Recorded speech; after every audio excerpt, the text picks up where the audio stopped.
Assalamualaikum warahmatullahi wabarakatuh. Nama saya Lala Amelia, NIM 1903398. Akan melanjutkan penjelasan dari teman saya. Nah, di sini saya akan menjelaskan yaitu tentang pemisahan kekuasaan. Itu dibagi menjadi dua. Yang pertama, sistem pemerintahan parlementer.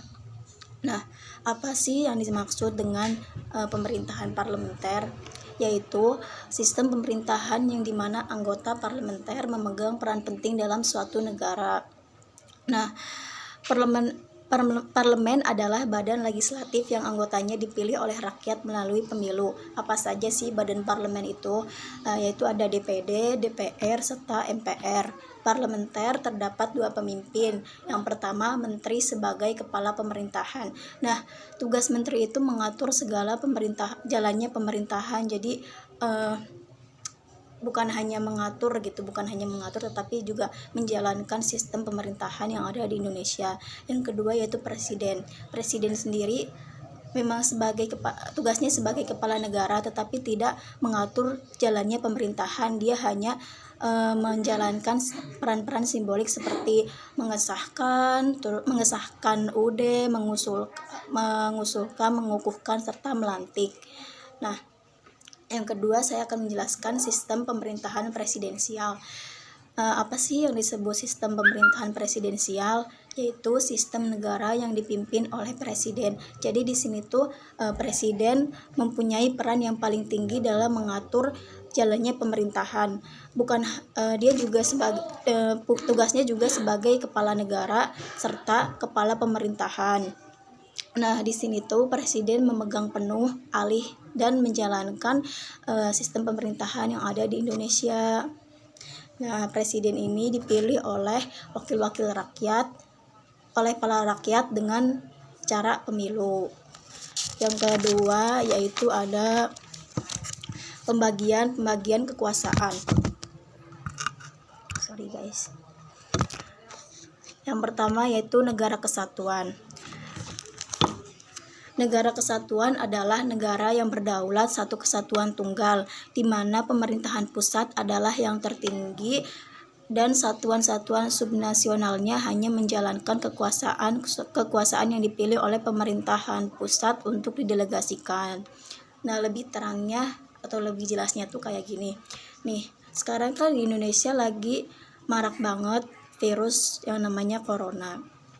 Nah, dalam pemerintahan pusat itu dia mengajukan putusan gitu untuk anak sekolah, untuk yang kerja, serta yang biasa bekerja atau di luar gitu, menjalankan aktivitas di luar untuk di rumah saja, karena agar memutus tali rantai dari wabah corona itu. Nah, dari pusat itu lalu didelegasikan atau diutus ke pemerintahan yang ada di Indonesia melalui provinsi, terus daerah-daerah yang ada di Indonesia.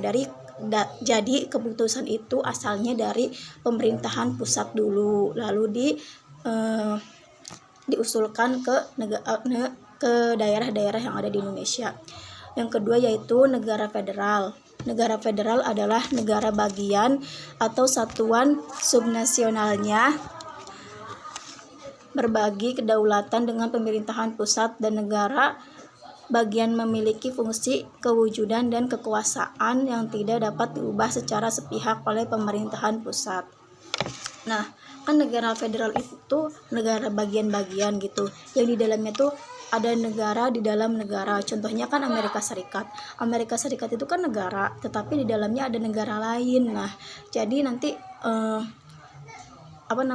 kayak misal ada keputusan itu bukan dari negara Amerikanya gitu, tetapi mempunyai keputusan sendiri karena di dalam negara ada negara lain.